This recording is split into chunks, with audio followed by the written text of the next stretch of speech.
possible prisoner exchange, it comes at an especially tense time for U.S.-Russia relations after more than 5 months of war in Ukraine.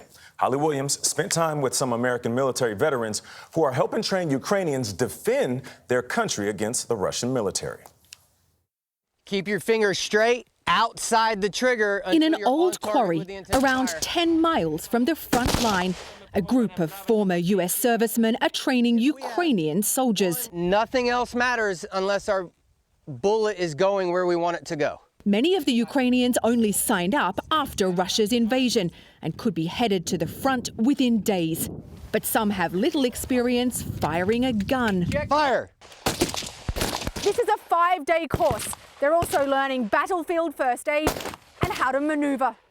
The lead instructor, Rob, told us he was a Marine sergeant and comes from Arkansas, but won't share his last name for security reasons. Russia invaded them. They didn't ask for the fight. They didn't pick it, from what I know.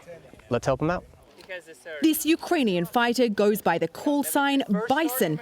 The American trainers, he said, may be the difference between life and death. If you want to win the fight, you need to be alive. The people who are not trained, they will not last long on the battlefield.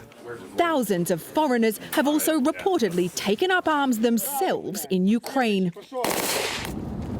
We drove to another location to meet a group of soldiers who just come from the front line, and before that, from all over the world. Some prefer not to show their faces for their own safety. I thought I'd come over and see if I could lend a hand. This doctor from New Zealand is serving as a medic. The artillery fire is pretty hectic and brutal. There are a lot of concussions, blast injuries and so on if people are closer to an explosion. And Shen comes from Taiwan. 所以台湾离这儿很远。 telling us he was spurred to fight by the Russian military's abuses.